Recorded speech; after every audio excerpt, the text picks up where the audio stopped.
All right, good morning, everyone, and welcome to Voice the Movement Incorporated's Social Justice Project in association with Hillsborough Community College.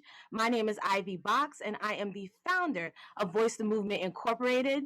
Voice the Movement is a nonprofit organization, a registered 501c3 nonprofit organization whose mission is to improve the quality of life of men, women, and children through health, education, the arts and entertainment, and technology. And today's EMPOWER-Nomics program is the official kickoff of what bi-monthly economic empowerment series. And we're so happy that you all are taking the time out to join us today. The purpose of the economic empowerment series is to provide a safe, interactive, and informational learning environment to help inform, educate, encourage, and empower with the objective to aid in combating wealth disparities amongst disenfranchised communities. We'd like to thank in advance our sponsors and our partners over at Hillsborough Community College's Equity, Diversity, and Special Programs Department, the HCC Foundation, Wells Fargo, Suncoast Credit Union, Nielsen, Regions Bank, Raymond James Financial Services, Events and AV, all of our presenters that will be presenting this morning, and to all of you who are tuning in live and those who are actually watching the replay. Welcome, welcome, welcome, and good morning again. A few rules of engagement before we get started.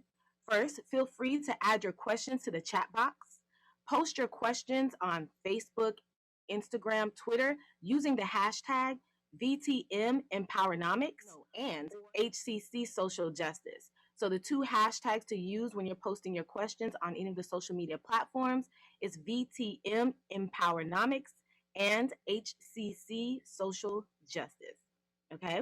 There will be two Q&A sessions, short Q&A sessions that will take place after the first session, and another Q&A that will take place after the second session.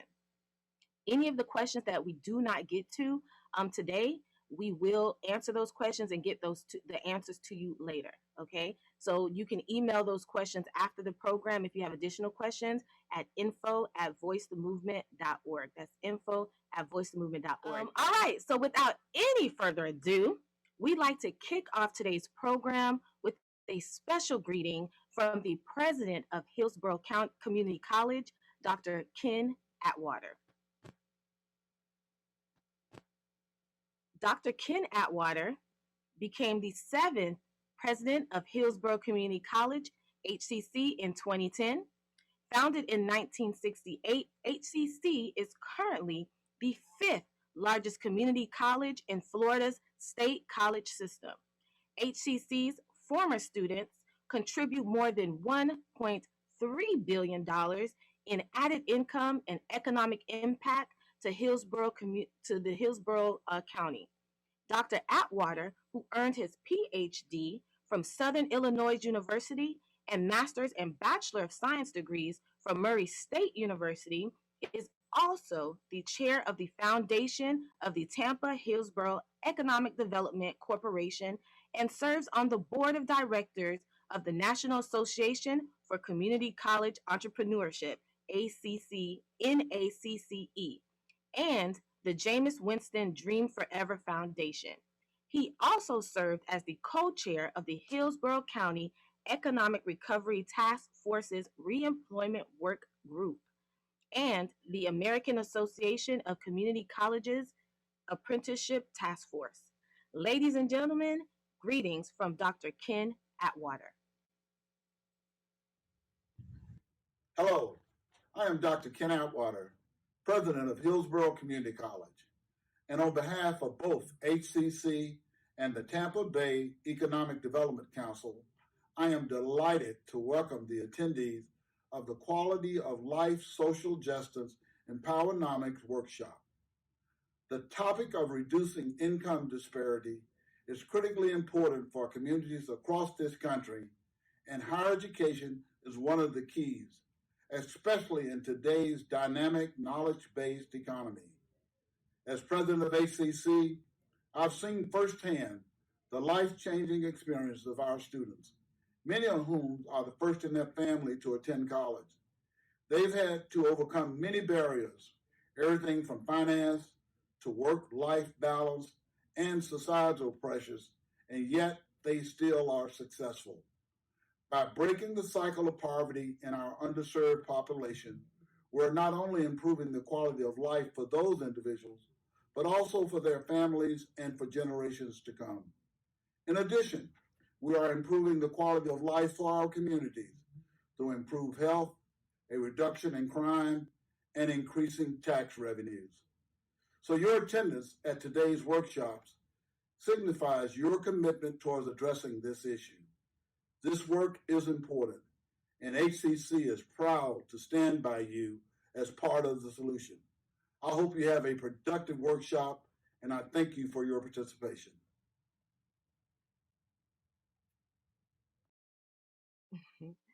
Thank you, Dr. Ken Atwater, and everyone over at HCC. We appreciate everything that you all are doing for the community and the economy. All right, so without any further ado, we're going to keep this moving and we're going to introduce our very first presenter this morning.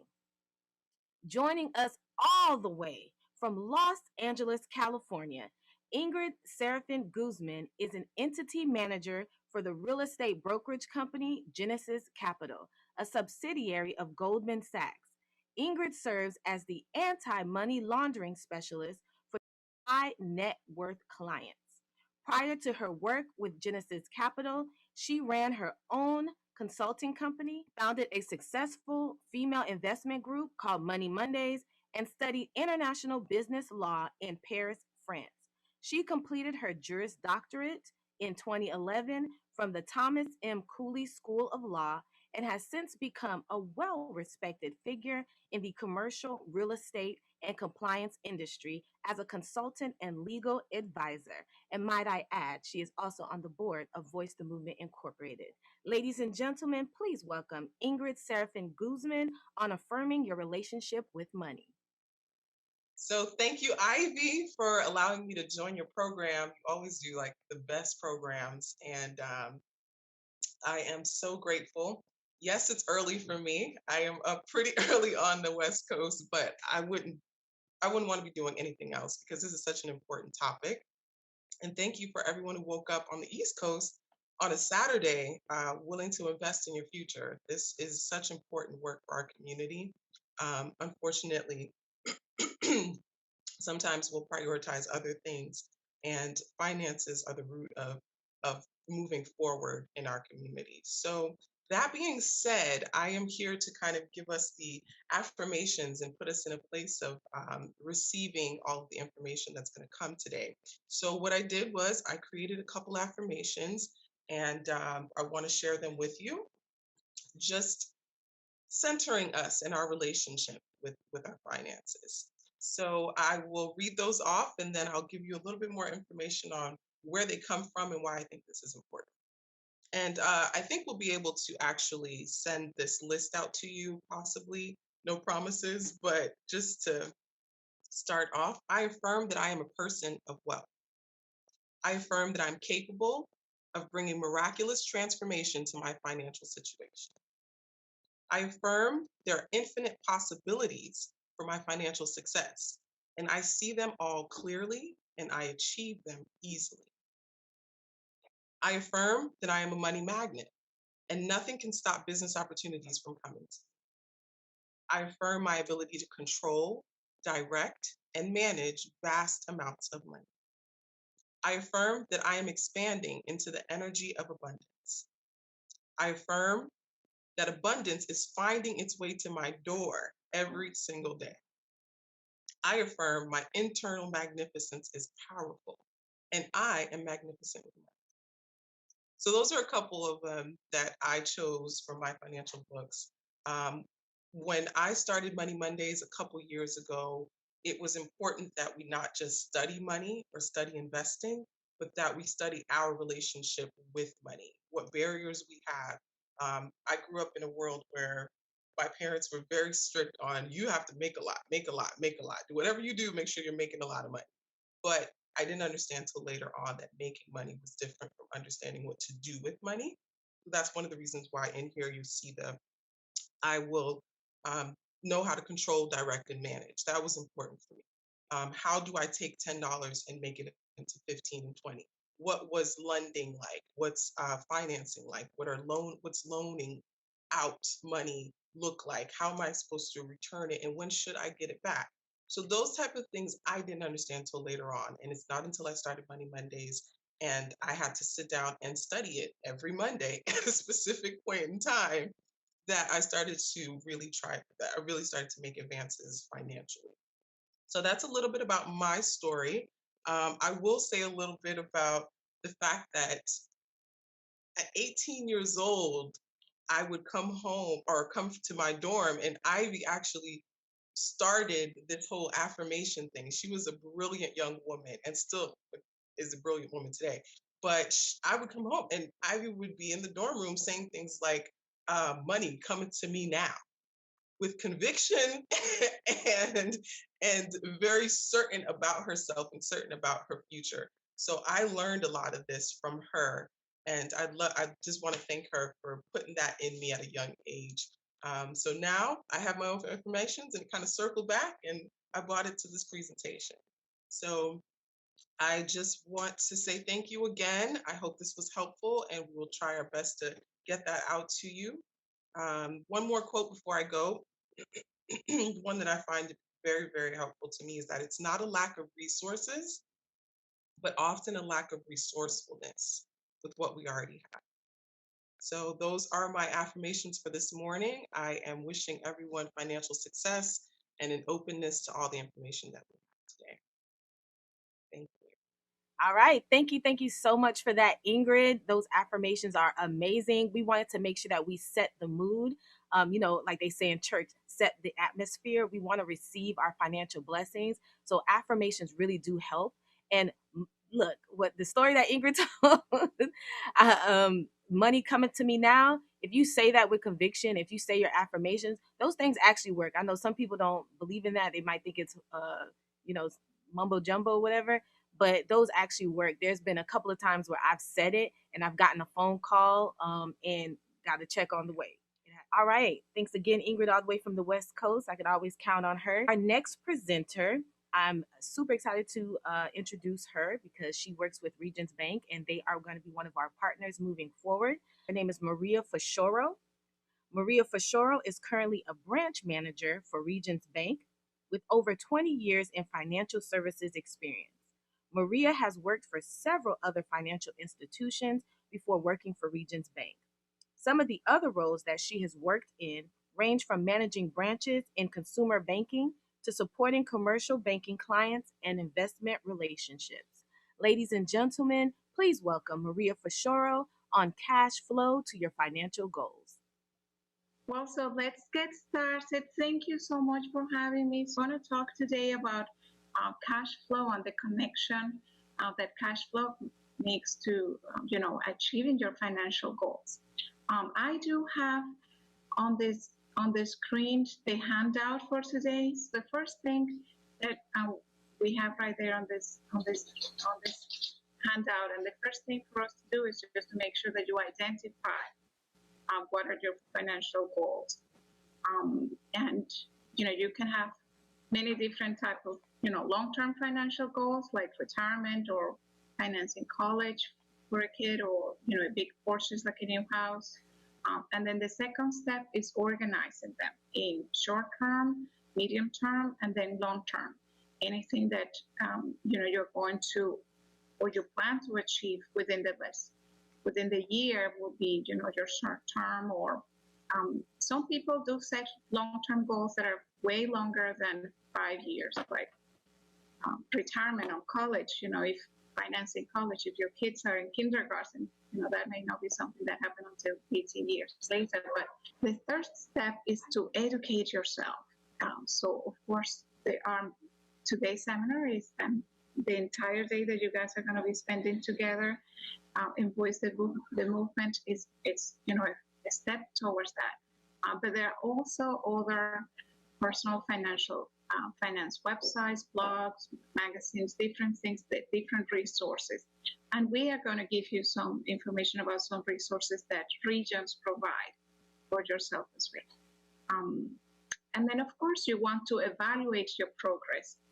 Once you're setting up your goals and you have, a timeline of when you want to achieve them, you want to check how you are progressing towards meeting those goals, and also, of course, make any adjustments that are necessary or any changes. Your life may have different updates, different changes that can happen to you, and that will make you to make changes on your goals. So now we're going to try and understand a little bit more about cash flow and how cash flow goes. And you see the flow chart that we have over there, very basic, it's you have your income, then the money will go to your bank, and from there is where you spend it. You will see there that we have at the very beginning savings. Many times that's one of the mistakes that all of us make, is that we put savings at the end, like, whatever is left over after all of our expenses is what we're going to save. You should try and make a plan different than that and pay yourself first. So put the money in your savings, whatever you are wanting to save to achieve your financial goals, put it in your savings first. Experts recommend that we save at least 10% of our income. So that's a good rule of thumb for you to try and set the savings goal. You may not be able to save 10% at the very beginning when you're starting, but whatever amount that should, could be at least how much you want to strive to. And if you can start with just a little something, even if it's $10 a month, $5 a week, may make it $20 a month, whatever amount you're able to save, just make sure that you set it first before you start setting all of your spending. It happens to all of us, I think, that, at the end of the month, we don't know where our money went. There are many different tools that you can use to track your spending. This may be eye-opening for some of you, for all of us. Once you start writing down exactly where you're spending your money, then you will see, where your money is going. This is just a simple example, but there are many tools available that you can use for that. We have a worksheet downloadable that you can put in your devices and use to track your spending on our website. And we have the link there in the handout. It's at regions.com/nextstep. And you can also use the QR code right here also for the assessment that can link you to a lot of other tools to track your spending. If you haven't set up, a savings goal first, then maybe definitely track your spending to see how you can set up that spending budget, and then making sure that you put in how much are you going to put into your savings and when are you going to do that. So it's very important that when you are saving and setting up your spending plan and your criteria, that is balanced and is also flexible and realistic, because things can happen. You should have kind of like wiggle room for emergencies of unexpected things that could happen during the month that you may not have originally planned for. That's also why the savings piece is important, to make sure that you have an emergency fund available for you. And again, flexible, because things can happen differently during the month that may need you to make adjustment. So we're going to work on a quick example here, and you guys may have it have it right there in your handout, and I'm showing it on the thing we have. This is just an example of an administrative assistant, and we see here her annual salary is $35,200. So that gives her a monthly salary of $2,933. She has a high school degree, so she doesn't have any college loan payments yet. She's married, and her spouse has a $3,500 monthly salary. They have 2 children that are in school, and they do have to spend money in childcare and after-school care. So you guys can see there what her total income is. I want to make sure that you're not falling asleep and you're following me there. So what's the total household income for this exam? Her total monthly income is actually $6,453. If we add both her spouse and her monthly salary. And if you see it on the left-hand side, right there in the middle of the page, you see that the income we're putting there, of course, at the top, monthly wages. That's all she has.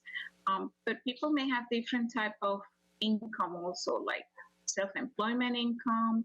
If they do, some kind of business on the side. Some people may receive public assistance or may have child support or alimony.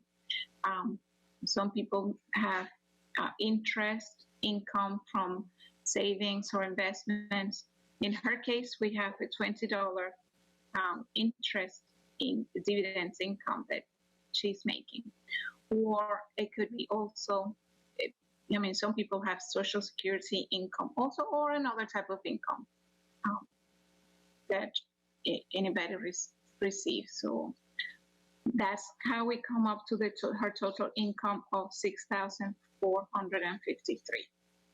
So, and then you guys see on the right-hand side are all of the expenses. So you see at the very top, 10% of her income set up for savings. And then we just have an example of, average for a renter is about 35% of their income that normally goes to rent. It could be a little bit less, but that's ballpark how much it could be. Or if it's mortgage, that should include property taxes, homeowners insurance, all of that. But generally, if you are a homeowner, it's all included into the one bill. And then how much they spend in utilities and food, transportation, loan payments. That includes, well, they don't have student loans, but credit cards, but it could be card loans, any type of loan. Then entertainment. I feel that I see at my job, a lot of people underestimate the entertainment budget, and that's where then at the end of the month, they realize that, they actually spent a lot more money than they planned for. And I know we're not going out a lot right now during the pandemic, so it may not be a lot of like movies or going out to restaurants, but there are other expenses like it could be streaming a movie right now, or some people may be having higher expenses of cable or TV or any other type of hobby. So just make sure that you're realistic there. Also, an average should be about 5%, how much of the income that should be going to entertainment. And any other, family expenses are right there at the bottom. In their case, since they have 2 kids, it's after school care. It could be sports, fees, or private lessons of other type. So now, overall, that is where you have to bring out your calculator. What are the total expenses that we have for this family?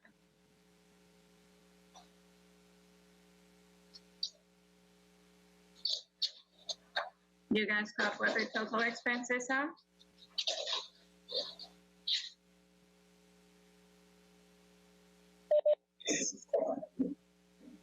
The total expenses are actually $5,938. So that's adding everything up. You see, adding all of their expenses here add up to 5,938.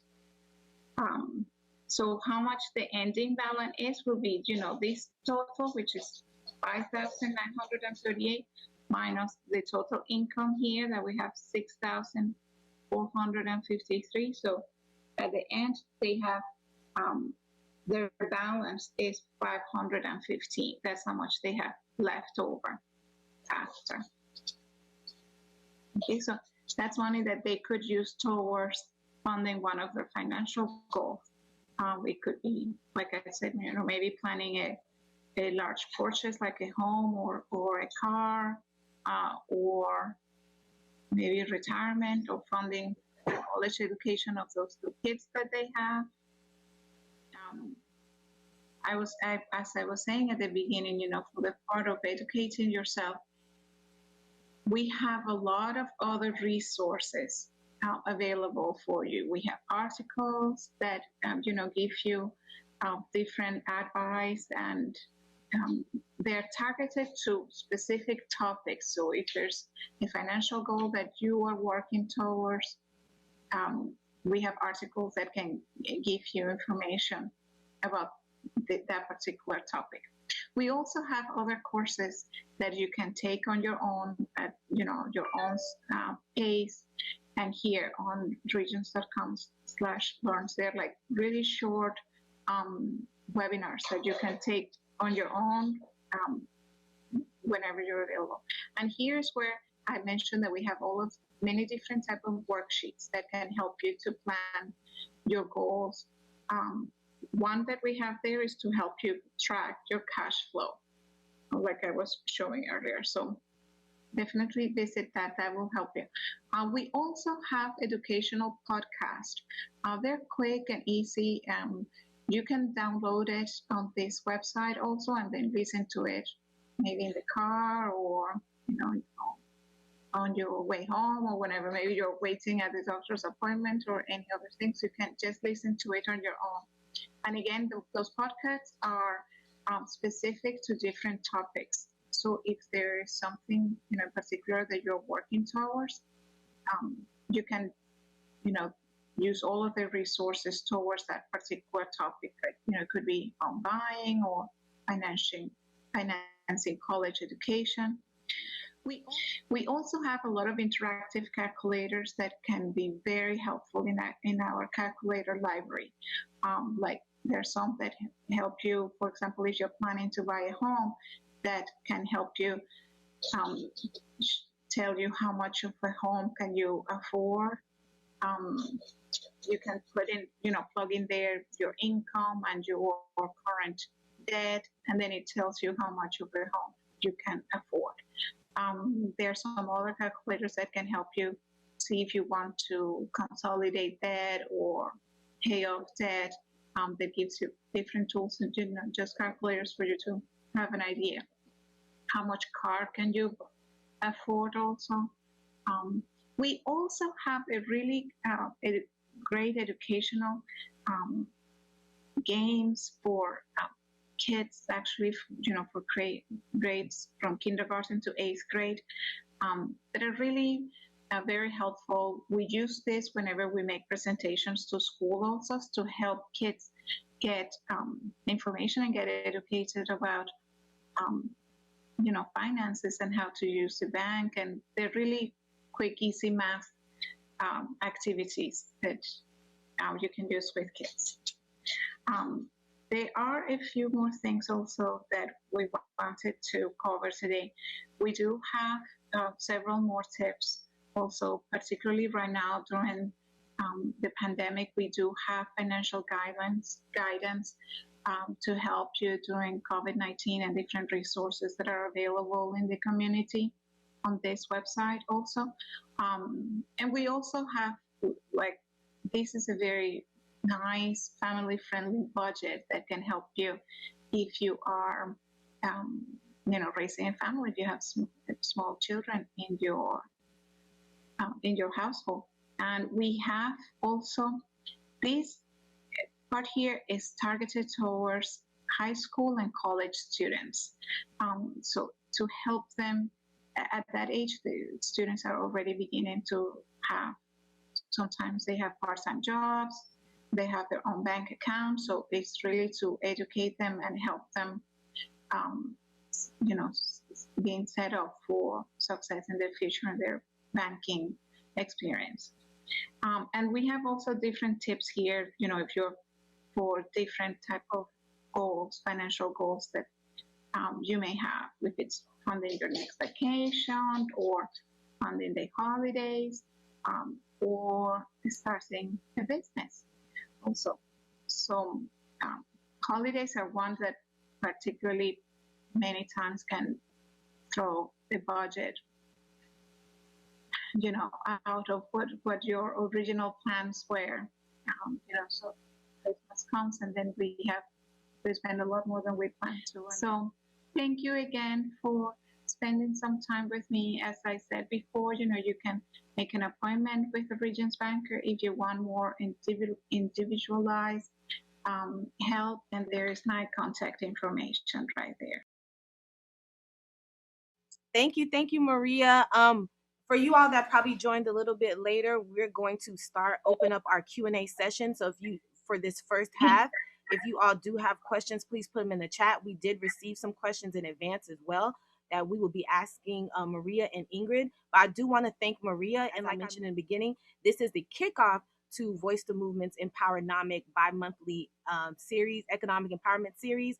There are a number of representatives from Regions Bank that will be participating and delving deep into different topics. This kickoff is just like a little taste of the different subjects regarding economic empowerment and financial management and goal setting. That we're just giving you all a little taste, but during the year, we'll be going in depth in a lot of these conversations, and we'll be having different guests from all over the country that will be participating and giving their insights. So we just want to thank Maria for taking the time out today to just give us a little bit of insight on cash flow to your financial goals. Goal has a much greater chance of being accomplished when it's specific. So it's very important for you to set goals for your financial future. You set goals for everything else in life, so you need to make sure that you set goals for your financial future as well. Again, we're opening it up for Q&A. Ingrid Seraphin Guzman, because she's married now, will be rejoining us again for this Q&A session. After the Q&A session, we'll take a break and then we'll come back for the second half, which I'm really, really excited about. So y'all make sure you stay tuned. There's a question for Ingrid.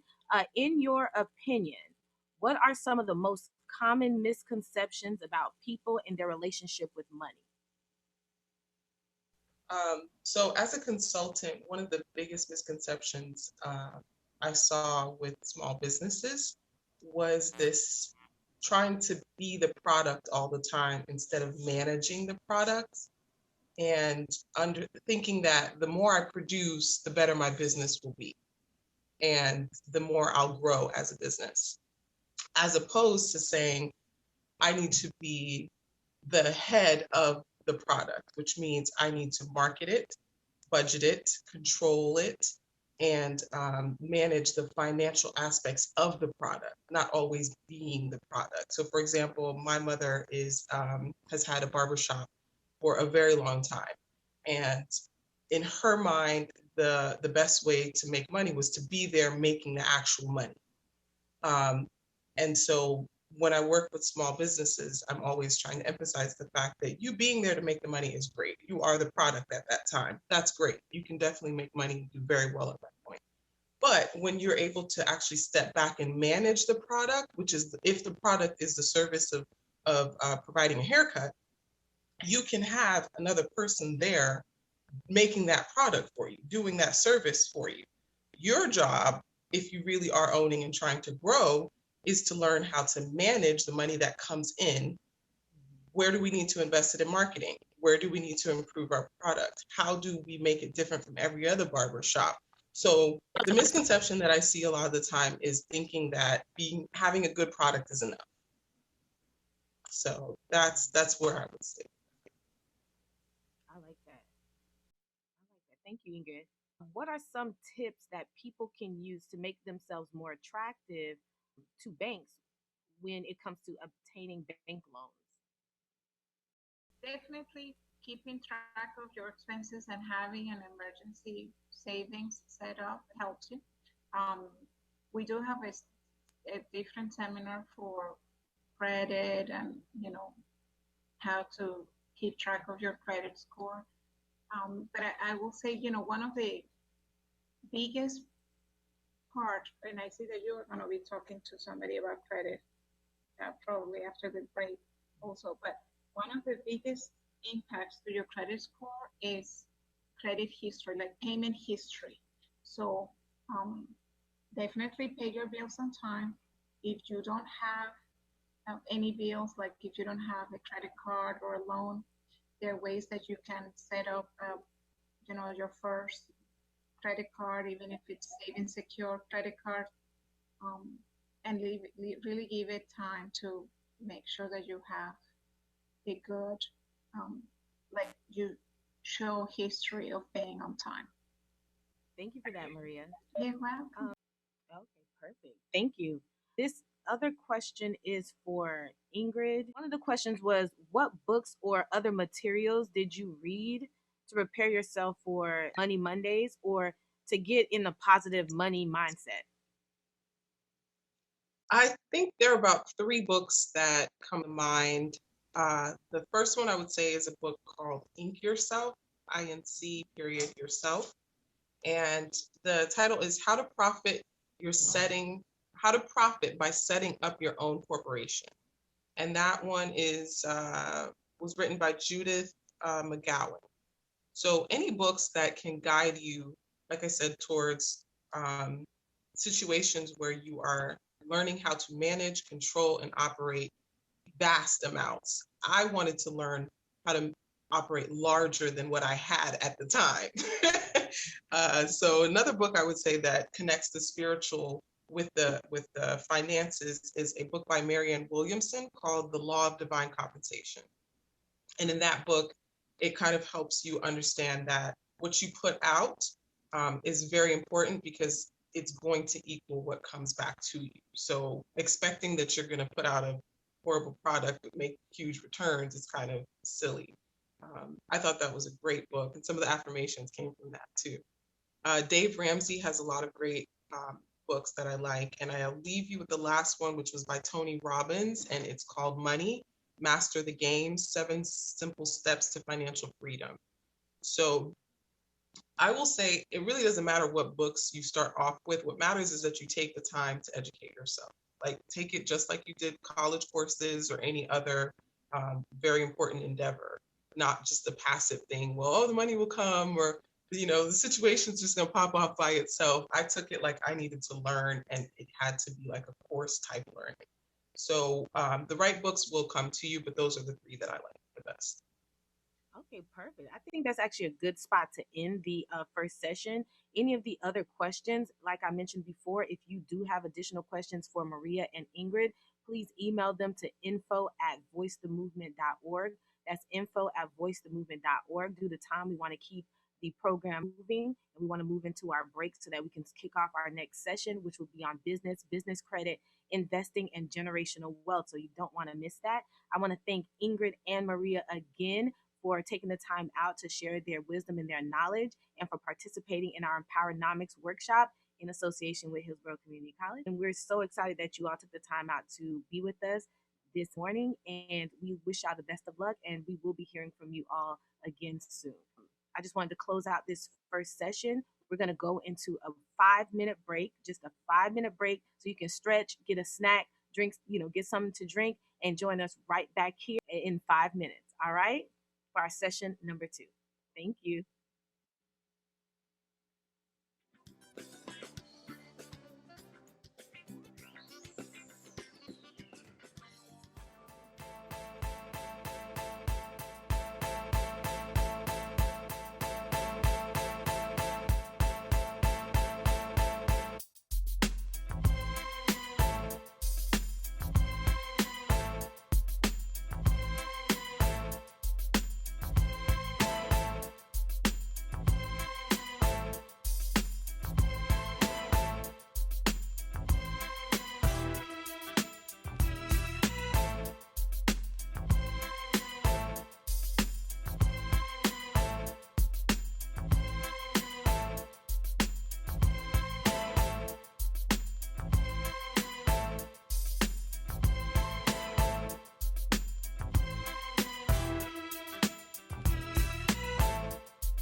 All right. Welcome back, everyone. We said 5 minutes and we were right on time. So, I hope you all were able to get something to drink and eat. I hope you all got a chance to stretch. You're going to need it. The energy that's coming our way is about to be a delight.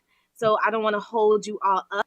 Our next presenter is a rock star at positioning small business owners and startups for limitless growth. Tareka Coney is a multi-skilled entrepreneur, prolific author, and in-demand speaker who have made it her non-stop mission to educate startups and small business owners. She's known for putting business owners up on game and arming them with the wisdom they need to build or rebuild their business and personal credit and ultimately secure business capital. Over the years, she has collaborated with major corporations and banks, developing trustworthy reputations with financial institutions while cultivating her collaborative spirit and unwavering commitment to helping business owners become financially fit. Tareka is a graduate of Florida A&M University with a bachelor's degree in criminal justice, minor in education, and has a master's degree in education with a concentration in adult learning from the University of Phoenix. Her peers, colleagues, and clients have crowned her as the GOAT, GOAT, in the world of business credit. Ladies and gentlemen, Tareka Coney on the quality of life through the lens of business and business credit. Hey everyone. I hope you guys are doing great today. So what I'm going to go in is to how to be able to leverage your business credit for your business and understanding what you're going to need in order to be able to attain capital for your business. So I hope you guys have your pen and paper ready so for us to be able to go through this together. So let's just go ahead and get started. So you're probably here because you didn't know business credit exists, and I do get that a lot. Or how to even to get access to business credit for your business. So we're going to go over that together.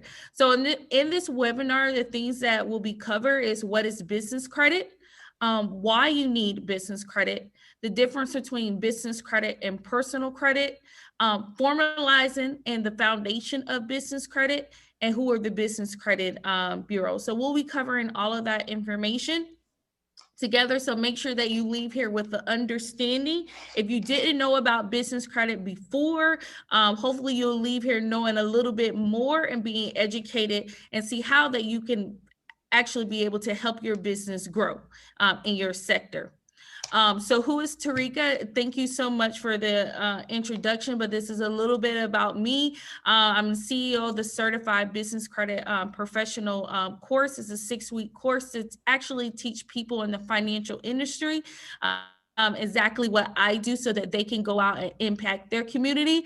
I can't reach everyone, but if I can reach 1,000, they can reach 1,000, and we reach them together, we can reach 1,000,000. The president of the Women's Entrepreneurial Factory. As she said before, I'm a graduate of Florida A&M University and also University of Phoenix. I'm a mother of one. I partner with major banks to put on community financial events, have received many awards for my contribution to my city. I'm a member of the United Way Income Investment Team. I helped over 200 people get access to capital, and I've also have certified over 300 people to become certified business credit professionals through my program. So here's some reasons why businesses fail. As we go through this pandemic, one of the number one things why a lot of businesses couldn't stay afloat because they had no access to capital or they didn't know that business credit exists.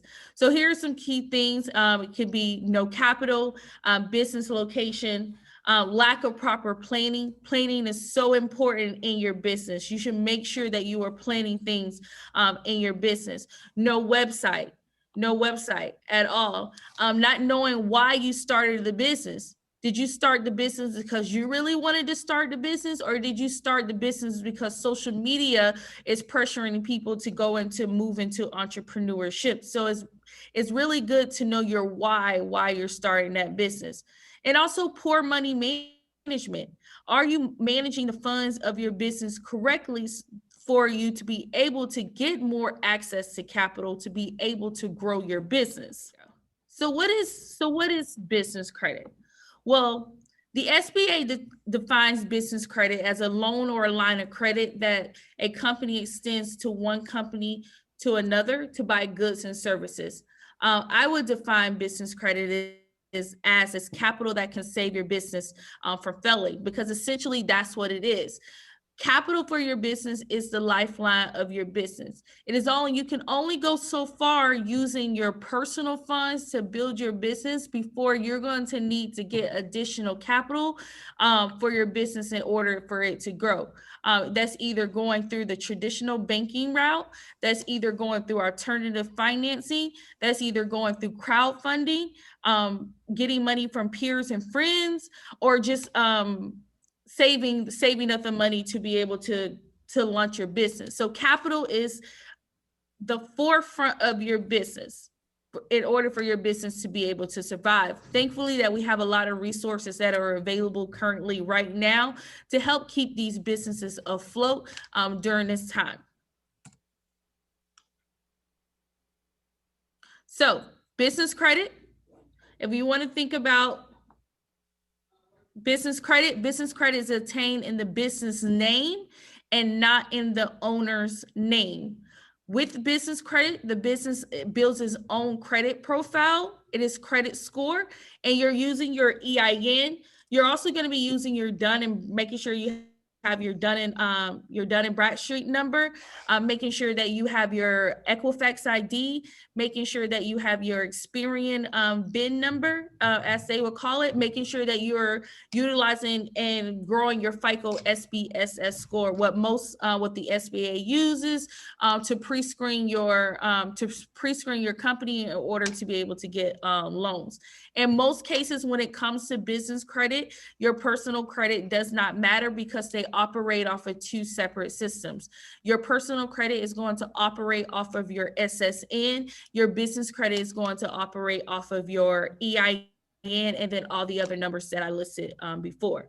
But using your personal credit will help you build your business credit faster, but it does involve risk also. So if you want to use your personal credit, you can use it to build your business credit. But what happens is you now are intertwining your personal and your business credit, which will leave you into having your personal credit, your debt to income ratio being extremely high because you're taking on all the responsibilities of your business and putting it also onto your personal credit. And it also is the company ability to pay whatever the credit that is provided on to the company. So what is the purpose of business credit? So the purpose of business credit is to help maximize your financial options and to minimize your dependence on personal credit to be able to finance your business. So you want to be able to minimize your dependence on your personal credit when it comes to your business. That's the reason why a lot of small businesses do not know that business credit really exists for their business, and it runs off of two separate things.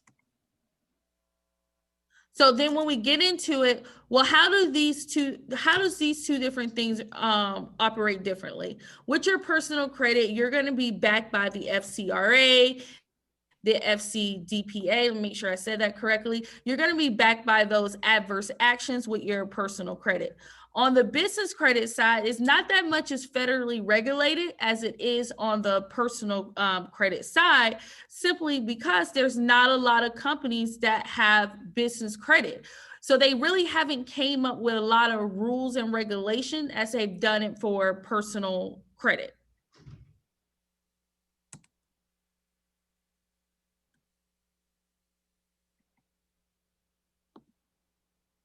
So when it comes to both of them, do not mix business with pleasure. And what I'm going to do now is I'm going to show you why that matters when it comes to not mixing your business and pleasure, how it will affect you on the personal side. So this is a map of how your personal credit is set up. So if you really actually follow this formula on your personal credit side, when it comes to the building of the business credit or just the building of your personal credit, if you're wondering, well, how do I get to that 650 score? Well, how do I get to that 700? Well, I'm currently at a 500. This is pretty much how the FICO map is set up for a business. You have you 35% of your score is your payment history. You can only get 192.5 points in that category. You have your credit utilization, which is 30%. You have your credit age is 15%, where you can get 82.5 points in that category. You have your credit types 10%, where you can get 55 points.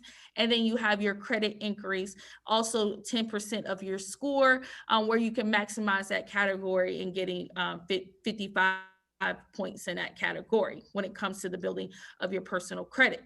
So have you always heard, just pay your bills on time? Just pay your bills on time, and then your credit will be good. Well, not necessarily. You just cannot focus just on paying your bills on time, because remember, according to the FICO map, is only 35% of your score, your payment history. So that means your credit scores are going to start from a 300 to an 850. So if you just say a 300, if you have a credit just starting at a 300, and then you only can maximize 192 points in that category, just not doing anything else and just paying your credit on time. If you're at the beginning stages of your credit, that's only going to give you 400 and something points. So that means even though you still paid your bills on time all the time, you're only going to may have a 400 credit score if you're not maximizing all the other categories within that FICO map. Your credit utilization is 30% of that score, where you're going to get 165 points. Under that is going to be is how much credit is extended over to you, so that your credit utilization, you want to keep your credit utilization when it comes to your personal credit, you want to keep that between 1% to 5%. I know sometimes the industry standard is maybe 30%, but 30% is a little closer to 50%, where that means you're going to max out. If you're looking at your credit cards, and if you're paying down on those balances, you will see your credit score rising, because that utilization is coming down, and now you have much more access to the capital on your personal side. Then you have your credit age, which is 15% of your 15% of the FICO model, and where you can get 82.5 points in that category. This is how old is your oldest account and opening any new accounts. And then the mixture of your accounts. So you want to make sure that you have a mixture of accounts on your personal side. Credit cards, mortgages, auto loans, student loans. Your student loans are probably going to be one of your longest accounts, so you will want to keep those accounts on your profile. And that's going to make up 15% of your score, where you're able to get 55 points in the category. And then you just can't focus on paying your bills on time. Your credit inquiries are going to worth 10% of your score, where you're going to get 55 points in that categories. And remember, with your credit inquiries, they only stay on the reports for 2 years, and they become less damaging after 6 months to 1 year. So when it comes to the business side of things, those things are not going to matter on the business side, because on the business side, it's going to be more focused on how you pay your bills. On the business credit side, I tell people to look at it as a second chance at life. Just because you have poor personal credit doesn't mean that you'll have poor business credit at all. You can still have good business credit with poor personal credit. And a lot of people don't understand that, because they think that they're intertwined together. So you want to make sure that you keep your personal credit separate for your business credit, and they're both going to operate off of two separate systems. So how will business credit benefit your business? Well, business credit is going to benefit your business because you don't have to put up any collateral. You won't have to put up any collateral unless you're going through a traditional banks. And there's also a lot of other banks that offer alternative financing for your business that you can use. They're great for startup companies. Any business can get capital for their business when it comes to business credit. Having the access to capital for your business, it helps your business survive in seasonal and business changes. A lot of times, like when I'm dealing with boutiques, hairstylists, beauticians, sometimes their seasons can be really slow. Being able to have access to working capital for their business, also revenue financing for their business, helps those businesses to be able to stay afloat when they are focused, when they have built out the business credit for their business. And also it can help you get better loan options and terms for your business. Some banks will look at your possibly look at your business credit score. Some banks won't look at your business credit scores. So it just really depends on where you're trying to access capital for your business in order to help your business. So the difference between your business credit and business funding. A lot of times people get the business credit and the business funding confused sometimes, and they're used interchangeably. So with your business credit is going to be based off of your EIN, your DUNS number, your Equifax small business delinquency score, your Experian BINS number, and your FICO SBSS score. Most of the time when you're dealing with your business credit, there's no personal guarantee. It is going to be based off of your business credit scores. On the business funding side, it's going to be based off of your personal credit. That's when we go into traditional financing, where you're going to be getting a loan from a bank. You're going to need maybe a 640 or higher. Some companies may accept maybe a 580 or higher, but you also have to understand that your interest rate may be extremely high, and then how much you're paying back may be extremely high also. There are some companies that do accept, but rule of thumb is typically a 640 or higher. You're going to need to be able to provide documentation. You're going to make sure you're going to need a profit and loss statement, at least 2 years of tax returns, your resume, a business plan, and the process is sometimes very strict. A lot of times, a lot of new businesses, entrepreneurs, or that are less than 2 years, have not even thought about these things to have for their business, which may make it harder for them to be able to access capital for their business. So that really determine what type of company that you go to be able to get capital. And you will have to personal guarantee this loan if you're going to go this route. Some companies that you can use that are revenue generated, not based off of tax returns, resumes, business plans, profit and loss statements. There's companies like Fundbox, and that's Fundbox. There's companies like Bluevine. There's companies like Cabbage, and that starts with a K, that can offer you to help you get access to capital just off of how much revenue that you are bringing in for your company. And then people may ask, what is a personal guarantee?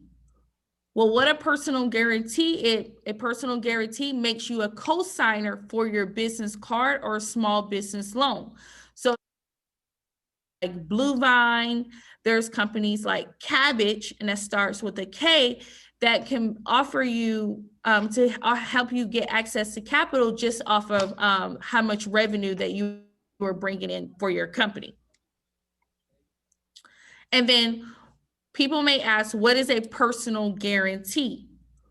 Well, what a personal guarantee is, a personal guarantee makes you a co-signer for your business card or a small business loan. So if your business fails to pay back its debts as agreed, you are going to be held personally liable for that loan. So if a personal guarantee is the same thing as a cosigner for a loan. If you're co-signing on the behalf of your business, it's going to be considered a personal guarantee. So how do I get access to capital? It's going to start with the foundation of your company. The foundation of your company is very important to the building phase.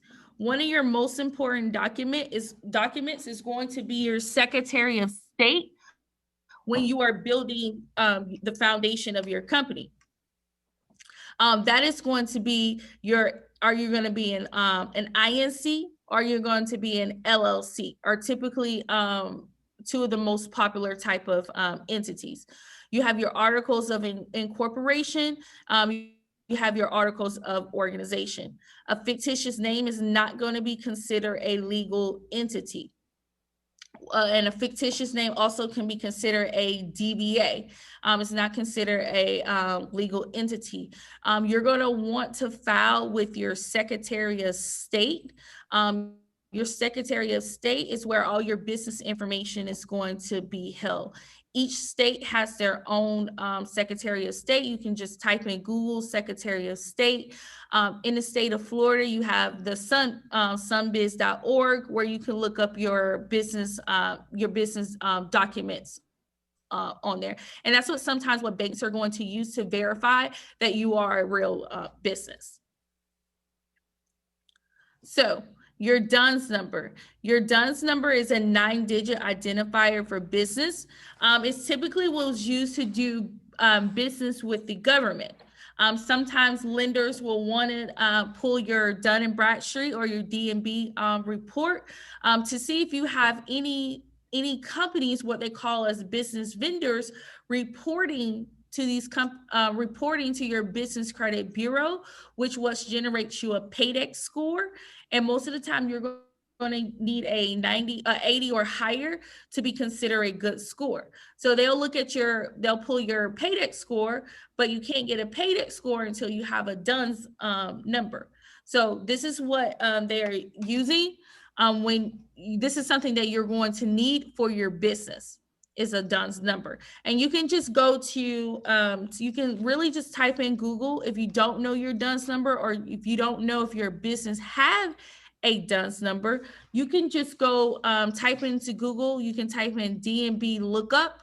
Once you go look up, you can look up and see if your company has been assigned a DUNS number. Sometimes they will assign you a DUNS number and you don't know if your company have it.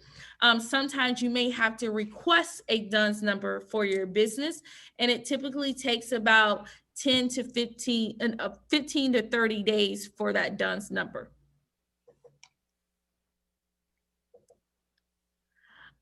So why do you need a DUNS number? A DUNS number is used in a dozen of countries around the world, including the US, Australia, European Union, and confers numerous benefits for on business. You're going to have the business credit file associated with your business. And even after you sign contracts or accepted a loan, your DUNS number can be used to help you get a clear view of your business, which can help you negotiate for improved terms and conditions or favorable lines of credit. But you just don't want to just focus on your DUNS number, because there's also many other different business credit bureaus. But this is just the industry standard, what most people know altogether, but you're just not going to focus on your Dun & Bradstreet. With some business credit basics for you to know, give me one moment. When a business owner applies for financing, their business credit is reviewed. Not having business credit established will get an owner decline for financing.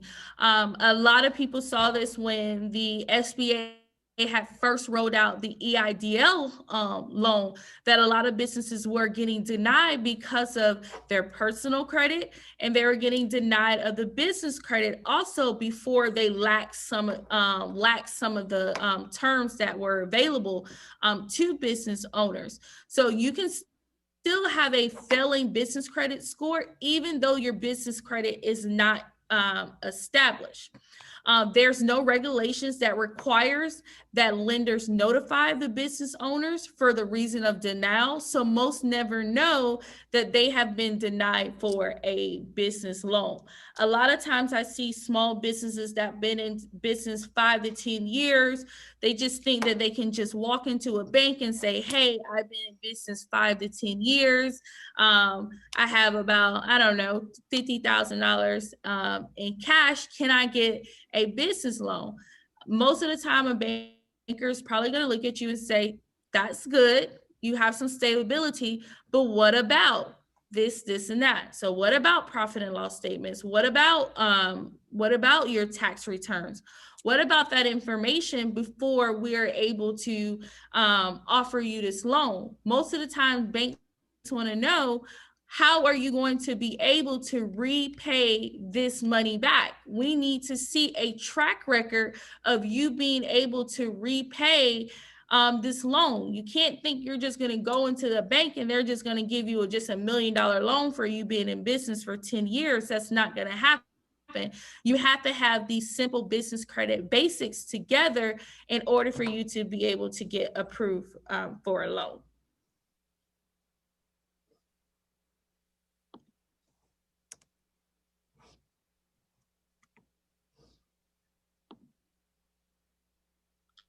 So I always just like to show people my business credit scores, because how can I teach anyone else about business credit if I can't even show what I have for my business credit scores? I think it's very important that companies do look at their business credit scores and be able to understand what is on their business profile and how it differs from one another.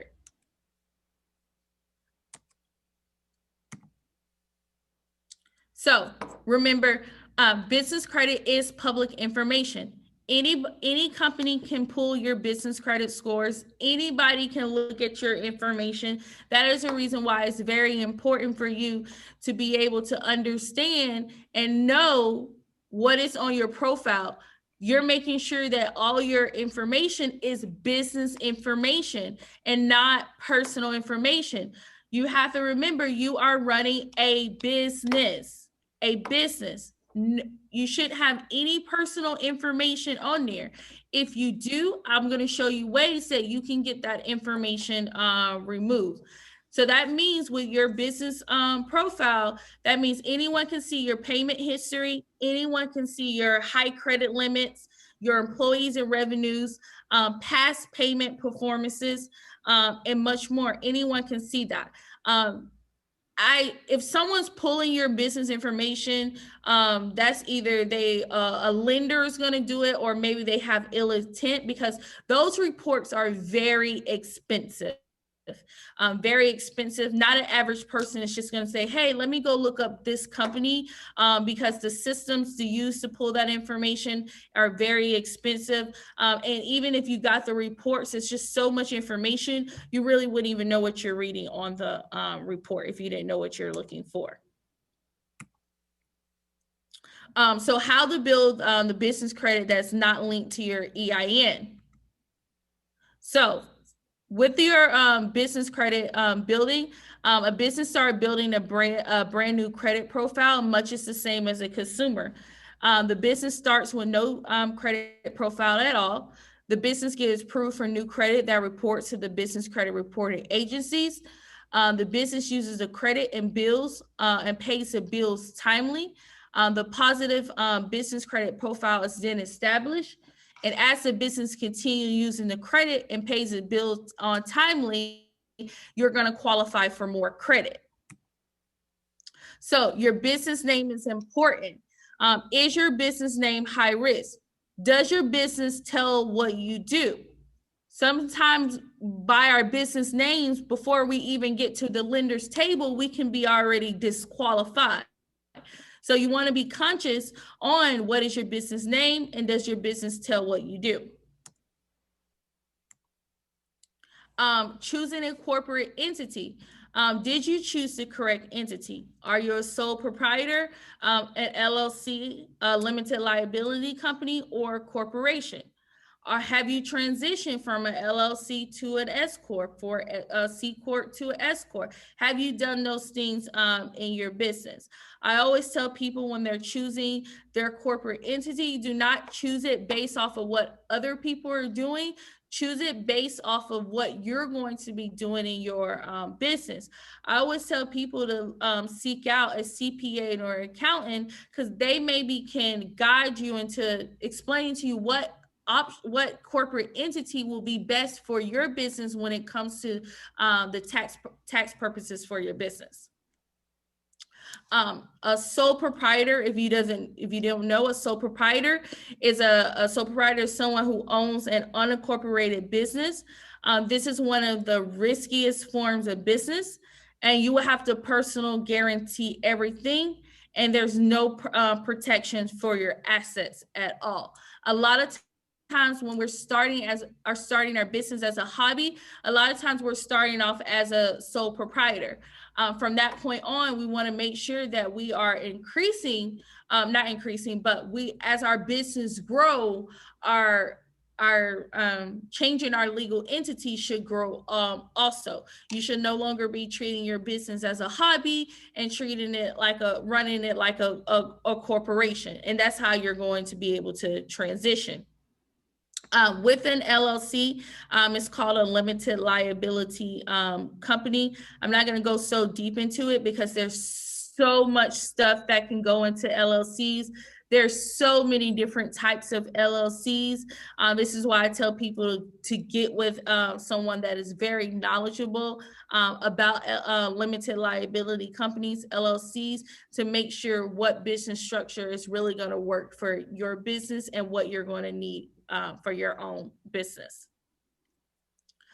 Your corporation, a corporation is a business that operates as a legal entity, being a C Corp, and the S Corporation is what's going to be that pass-through entity for a C Corp. Then having your EIN, that is going to be considered as your tax identification number. And this is what's used to build your business credit and open that business bank account. Then your business address. You should not have your home address on your Secretary of State. If you have your home address on your Secretary of State, you can always amend that address with your Secretary of State. You can get a virtual address or a commercial address.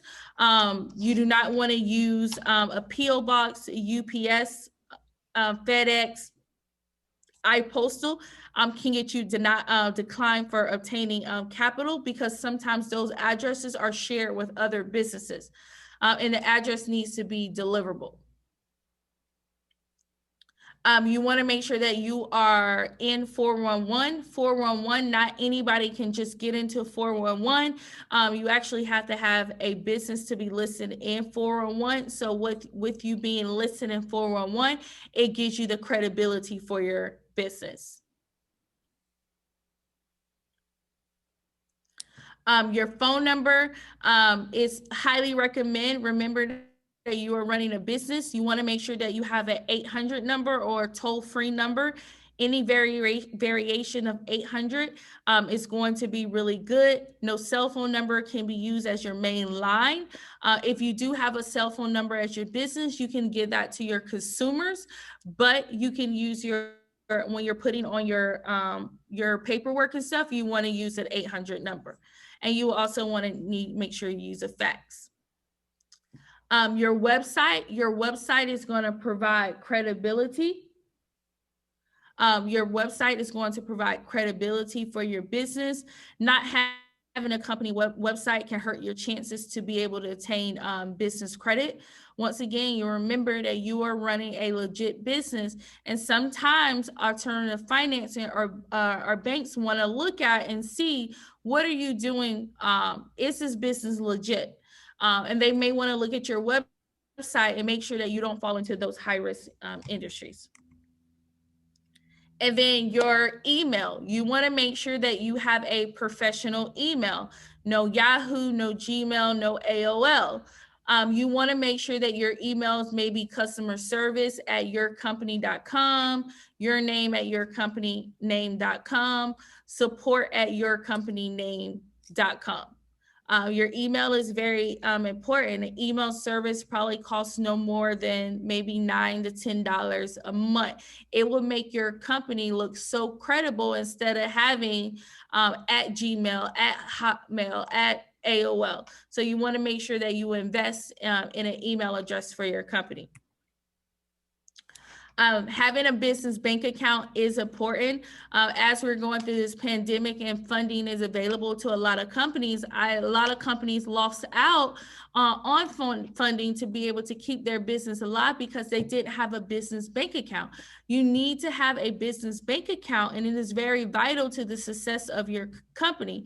You want to make sure that you are not commingling funds with your personal and your business together. You want to make sure that you keep your personal funds in one account and your business money in another account. And this is what lenders like to see if you're a credible company. They want to see a business bank account. How many years? Typically, the rule of thumb, your business truly doesn't start until you have a business bank account. Any licensing that you may need for your area. Some people require you to have a city license or state or county. Any licenses, you want to make sure that you are having it for your business. And then getting the vendor accounts, as we call them in the business world, getting those starter vendor accounts for your business. Typically, they come in a net 15, a net 30, a net 60, or a net 90. And what that means is if a company extends over a net 15 to you, that means you have 15 days from the time that you made that purchase to be able to pay that invoice back. That helps a lot of businesses. Especially with the pandemic, where they may not have had the cash flow up front. If you're in a trucking industry, you may not have been able to maybe get gas right then and there, but you had a gas car from Pilot Flying J, where you was able to get gas and it holds you over for 7 days until payday. And then you were able to pay that car down. This is how business credit helps small businesses when they don't have that direct access to capital, cash flow for their business. And then who are the business credit bureaus? These are the 4 major business credit bureaus and how they help your business. Your Dun & Bradstreet, which is going to be considered your Paydex score. Your Experian is going to be considered your IntelliScore. Your Equifax with your payment index. And then you have your FICO SBSS score, which the SBA uses to pre-screen your company. Most of the time, they're going to be looking for 155 or higher. So they use the FICO is used for a pre-screener for your company for any loans. So some real starter vendor accounts that you could get for your business. You can start with Quill, Uline, Strategic Network Solutions, Summa Office Supplies, and Granger. Those are some starter accounts that you can use to be in order to build the credit for your business.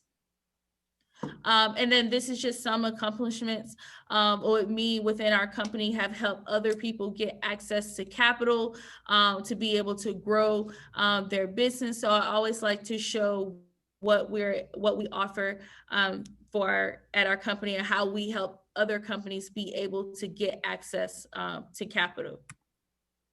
So that's just a little bit about me. I know that is a lot of information.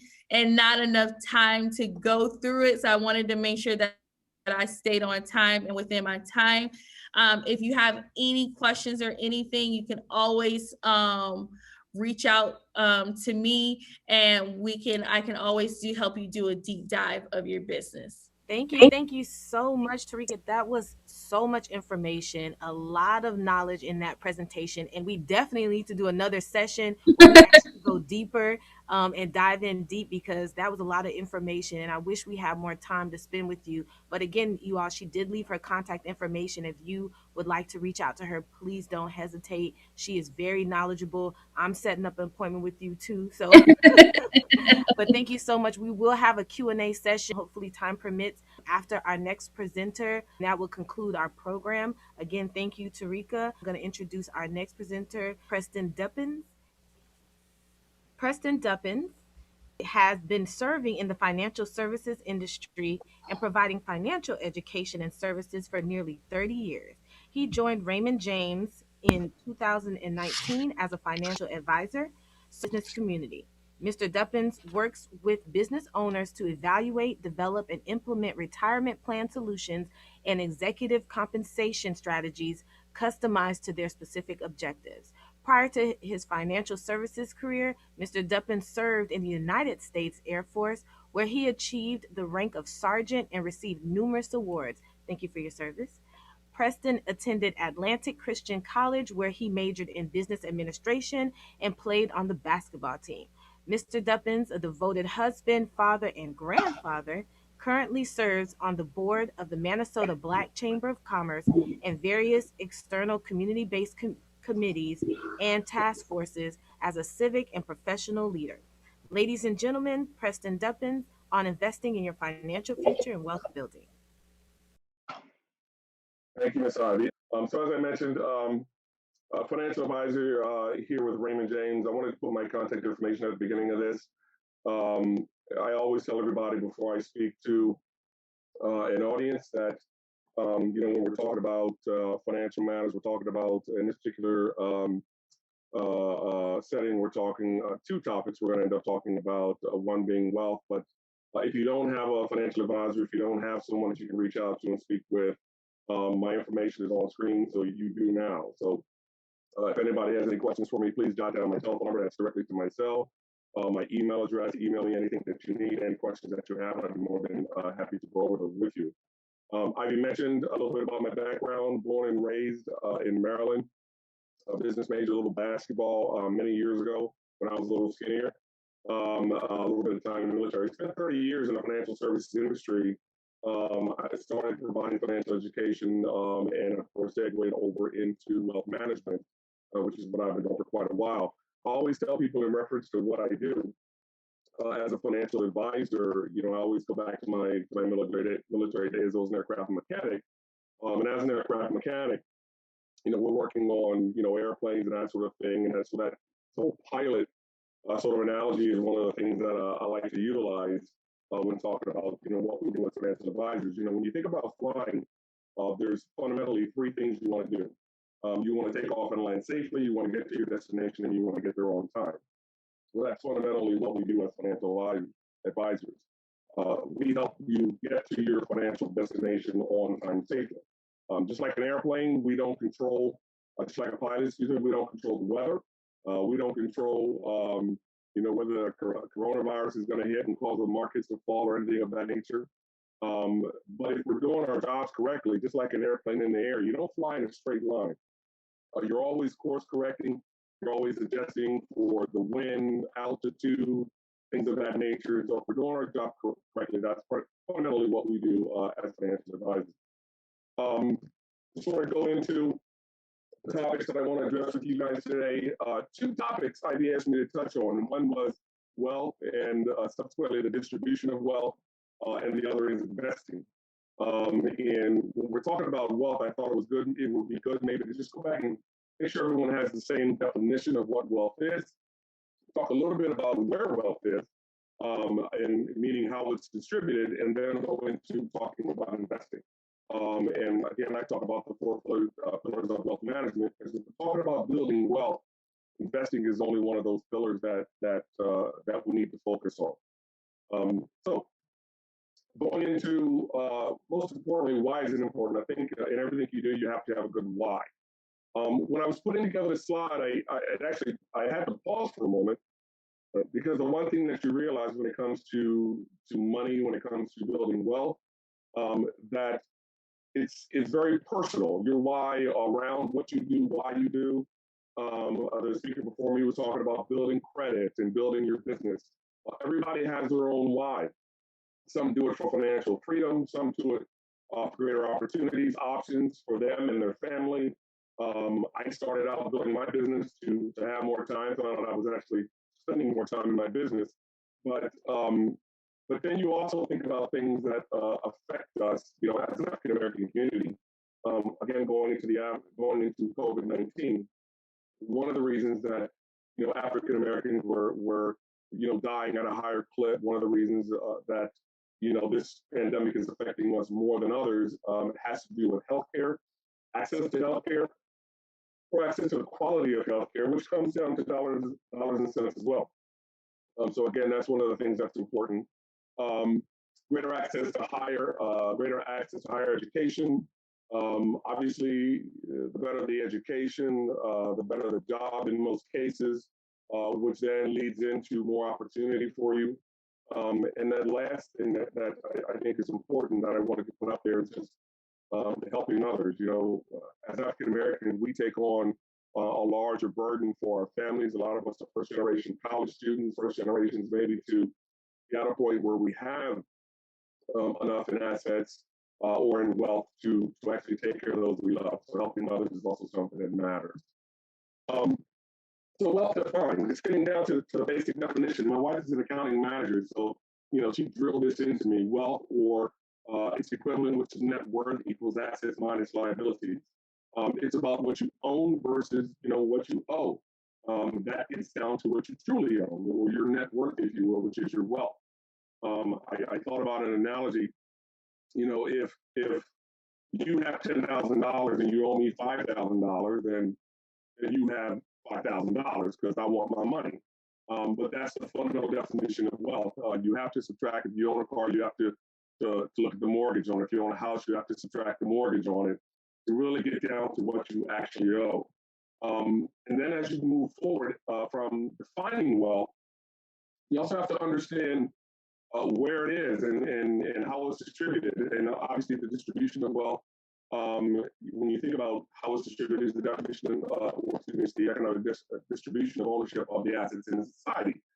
So to take it to a macro level, in order to build wealth, in order to amass wealth, you have to sort of know where it is. And then of course, how to go about getting it.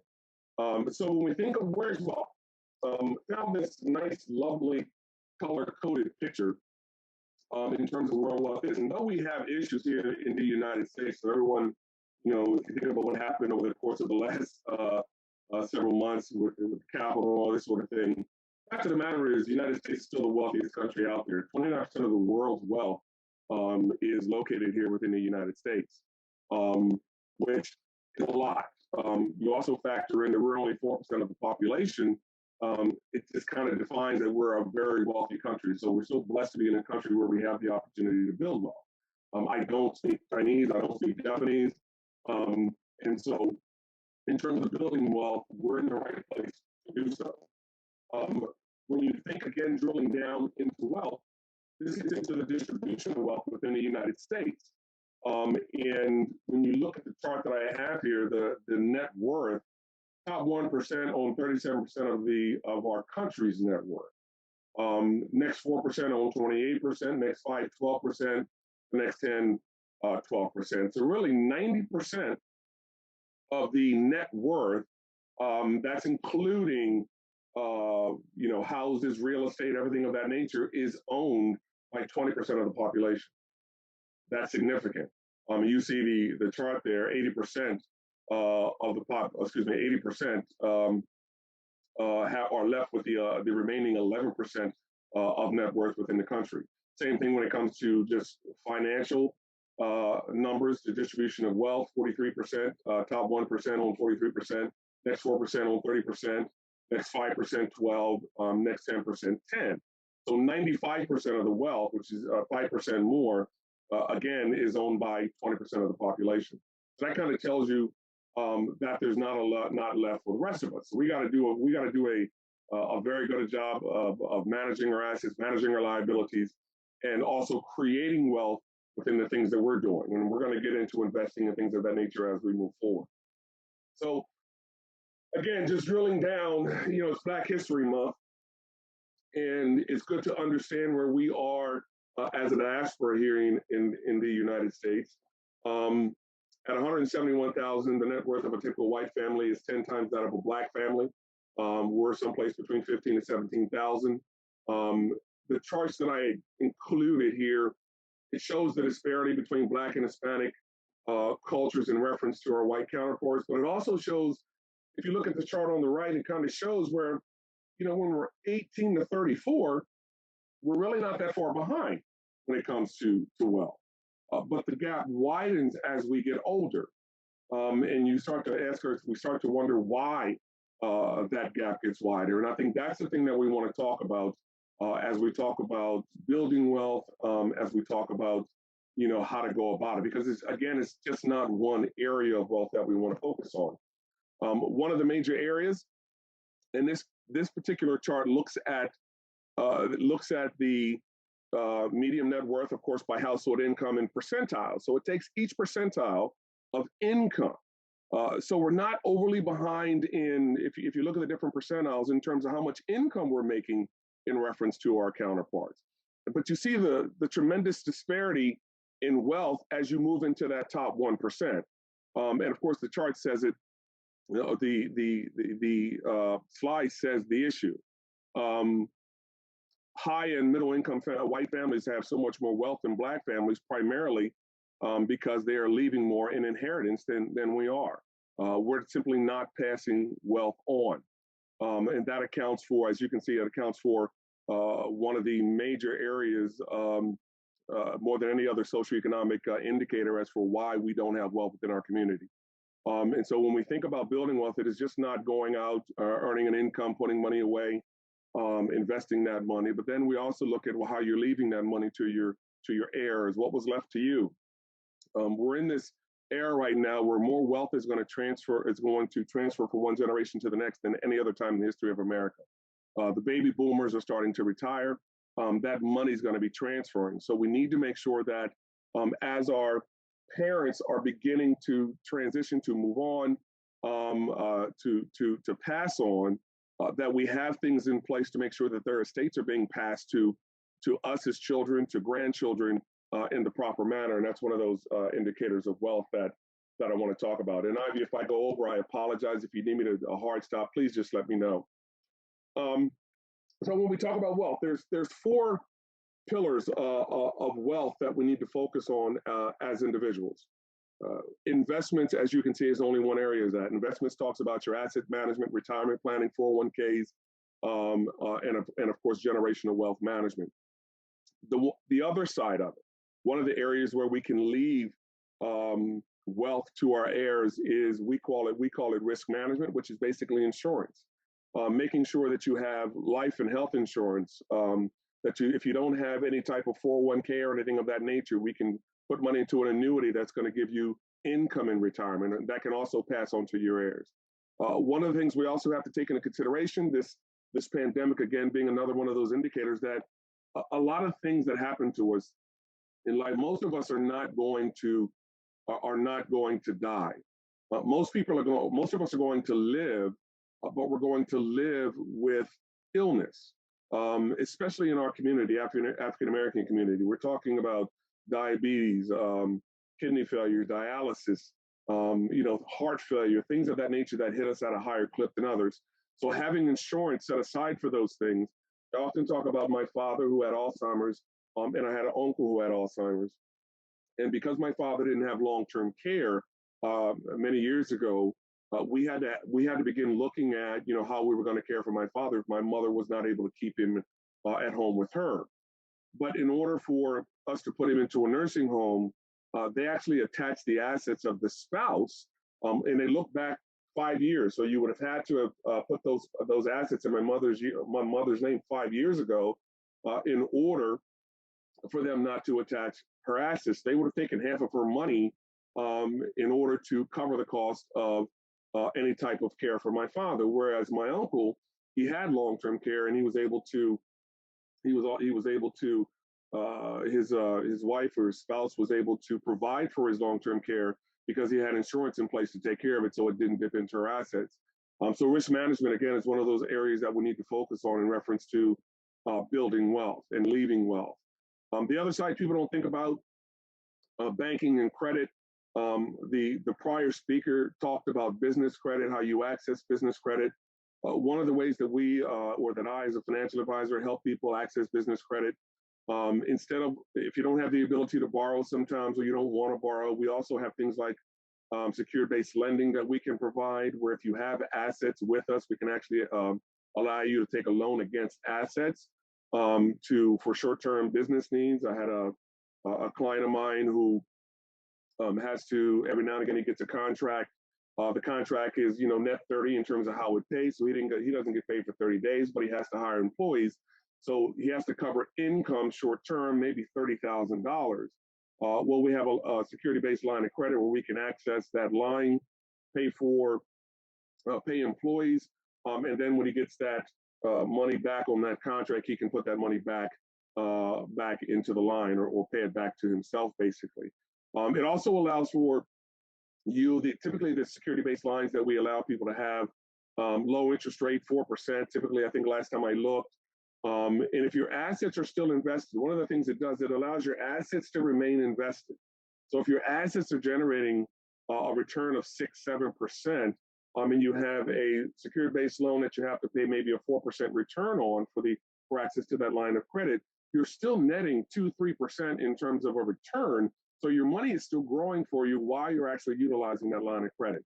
So we want to make sure we're accessing capital for your business or for you personally if you need it as well, as one of the areas that we want to manage. Of course, you see credit cards, business loan, mortgages, again, making sure that you have the lowest mortgage rates, all those sorts of things is what we do as an advisor in terms of working with you. The other side, I work with families to ensure that, as we have their money invested, we have the proper insurance in place. We make sure that we're doing the things necessary to access credit the right way. We also want to make sure that we have things set up and in place to ensure that money is left to your heirs in the right place. Now, I'm not an estate planner, but I will work to partner with an estate planner to make sure that we have things in place, estate plans, making sure that you don't have beneficiaries as children, because if you have beneficiaries as children, if you die and your children need to access your insurance, they're not going to be able to because they're not adults. So you're going to have somebody else do that for them. So making sure that we have things set up the right way in terms of how you pass on money.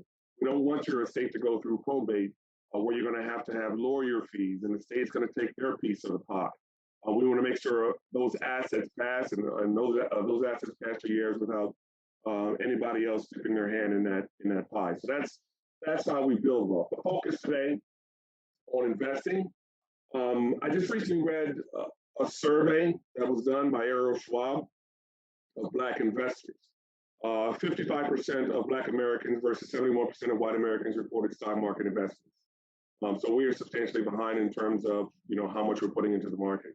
African American participation in the stock market stands at its lowest level in the history of the survey. The survey has been going on for about 20 years, so since 2000.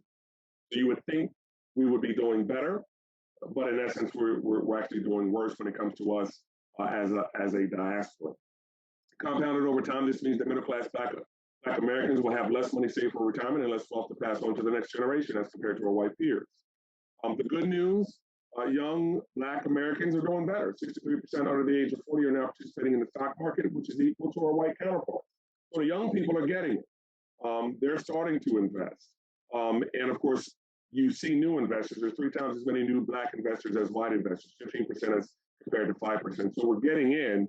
We're starting to do better, but we still have a tremendous gap that we have to fill. So the question of why investing came up. Why invest? There's many different areas you can invest in real estate, stocks, commodities, So there's a whole host of things. We're not going to get into all those different asset classes. That's a different, maybe for a different day. And of course, obviously, it's an effective way to put your money to work for you. One thing I wanted everyone to understand is this thing called compound interest, and created back in the 17th century. It's basically, Rich Dad Poor Dad talks about it. It's basically your money making money for you. Compound interest allows your interest when you earn interest on your money. It allows that interest to begin earning interest, and it begins to compound. The simplest analogy I could come up with, or I could think about in reference to this, is that concept of taking a penny. If you took a single penny and doubled it every day, and you can actually do this on a calculator, by the end of 30 days, you would have $5 million if you double that penny every day. It doesn't seem like you're starting from a tremendous amount. That ability to compound it's not very much in the first 27 days, as you guys can see. I mean, you still have $670,000, but then when you start doubling $670,000, and you get to 1.2, 1.3 million, and you're doubling that again, that compounding effect starts having a tremendous impact on your ability to build wealth. It's the same thing with investing. It doesn't look like when you put $1,000, $2,000, $5,000 away, it doesn't look like a lot in the first year. It may not look like a lot in the first 5 years, maybe the first 10 years. But if you leave that money there and you allow that money to compound over time, when you get to 20 years down the road, 15 years, 10 years down the road or further, you start really accumulating vast sums of money by that money compounding for you. And that's the whole concept of investing that I wanted everybody to understand. The importance of putting your money away and having it compound. When should you invest? Again, the thought process being as soon as possible. The earlier you start, the earlier you can retire. Most people start investing, at a later age. We wait until we get into our late 30s, early 40s, until we get married, till we have a family. I started my son investing, my daughter investing in high school, because I understand the importance of investing. I started making sure they had the concept around investing in high school. But you want to make sure some basic things are done. I don't want you to take money if you don't have insurance for your family. If you have kids and a wife and kids, you have a home and you don't have the proper amount of insurance, you want to make sure you have insurance. If you have a lot of debt that you're paying for, high interest rate debts, credit card debt, things of that nature. If your credit card debt is 15, 16% interest, we want to pay down that debt first, because even if you're investing, you're actually paying out more in debt than you're getting on your return from your investment. So we want to have some basic things in place first before we invest, but we want to start investing as early as possible. The other question is where. Obviously, that's what I do as an advisor. I work to help people invest money. I work with you wherever you are in terms of investing. There are a lot of automated options out there, robo-advisors. When my son was in high school, I started him working with an organization called Betterment Online. I put a couple of $1,000s in there for him and had him investing. Obviously, you can start in the stock market with very little money. You don't have to have a lot of money these days. It's a lot easier to invest with small amounts of money these days. A lot of people do real estate. I just suggest you know what you're doing when you're getting into real estate. It all sounds good, flipping and all these sorts of things sound good, but the other side of it, the ugly side of it, is sometimes the market. If you go back to 2007, the real estate market crashed. All of a sudden, everybody was upside down, couldn't get rid of the properties, couldn't afford to keep them. So you had a lot of people going bankrupt, mortgages in default, things of that nature. Want to suggest enrolling in your employer's retirement plan. If you have an employer that's providing you with a 401k, a lot of times they're matching funds, so they're actually giving you free money to invest. So we want you to start there. Of course, low cost mutual funds and security treasuries are if you don't want to take a lot of risk, obviously security treasuries are the one place you can focus on. Again, just getting more into that stocks, mutual funds, ETFs. ETFs are simply low. They're sort of like mutual funds, they're just lower cost. They allow you to, if you want to invest in something that mirrors the S&P 500, the indexes that you see, the Dow or the S&P. ETFs allow you to do that at lower cost. Mutual funds are simply pooled investments. Bonds, treasuries that talk about the role of stock options, real estate, precious metals. There's so many different areas where you can invest in. And again, I'm not getting into each one of those, but there's more than enough options for those that want to invest. The best mutual funds and ETFs for beginners are out there for beginners. No minimum investments. They're dirt cheap these days. They give you broad market exposure, so we want you to be balanced when you're doing investing. We don't want you to put all your money in Tesla. You guys know that saying, you put all your eggs in one basket. If that basket were to fall, then all those eggs are going to break. So we want you to be in balance. The mutual funds allow you to do that. As I said, the biggest hurdle that you used to have in investing, which is the high cost of investing, is simply not there now. Again, just a little bit more in reference to ETFs and some of the areas where you can invest in. I talked about the other three pillars. Investing is only one of those pillars. We talked about risk management. Again, that's the reason why we're not leaving money. We're not passing money on. We're not leaving money to heirs because we're not insured at the level that we need to be insured. We talked about banking and credit. Access to banking and credit gives you, if you have good credit, if we're doing the right things from a banking standpoint, it gives you access to low interest rate student loans that allow for higher education, higher income. Better credit gives you a lower interest rate mortgage, which allows you, most of us build wealth within starting from our home, from buying a home, being first-time home buyers, things of that nature. We talked about SBLs to accessing business capital versus the things that I saw in my prior world of financial education. I had a lot of people coming in with payday loans, high interest rate credit cards, installment loans. Those are the things that we don't want to do.